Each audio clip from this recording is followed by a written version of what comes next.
दोन घटना ज्यामुळे सिद्ध झालं की विद्यमान सरकार आणि त्याचा सेनापती हा महाराजांनी उभारलेल्या हिंदवी स्वराज्याचा पाईक आहे।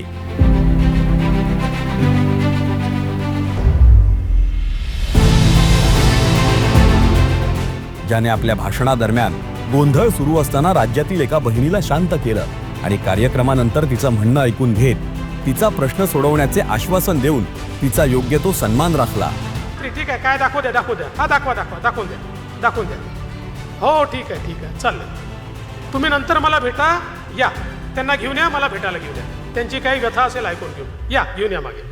मुख्यमंत्र्यांनी पण मी त्यांना माझं झालेला विषय सगळं निवेदन दिलंय। त्यांनी मला सांगितलं की मी ह्या विषयावरती लक्ष घालतो, तुम्ही काय काळजी करू नका। पूर्वी असं क्वचितच घडलं असेल जे देवेंद्रच्या राज्यात सर्रास घडतंय।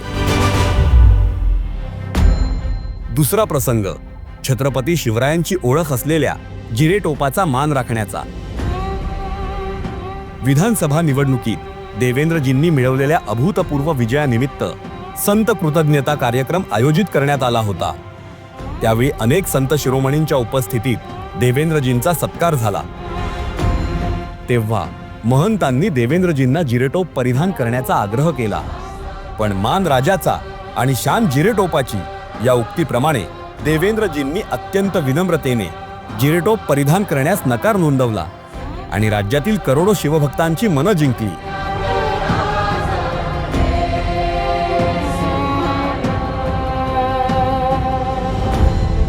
एकीकडे महाराजांना जाणता राजा म्हणणं चुकीचं आहे, त्यामुळे त्यांना कुठे जाणता राजा म्हणायची गरज नाही असं वक्तव्य करून स्वतःच जाणता राजा म्हणवून घेणारे नेते कुठे आणि महिलांचा सन्मान राखून जिरेटोप परिधान करण्याचे नाकारणारे देवेंद्रजी कुठे। या दोन घटना सिद्ध करतात की देवेंद्रजी म्हणजेच महाराजांचा विचार पुढे घेऊन जाणारा मावळा आहे। त्यामुळे शिवभक्त असल्यास हा व्हिडिओ लाईक आणि जास्तीत जास्त शेअर करायला विसरू नका।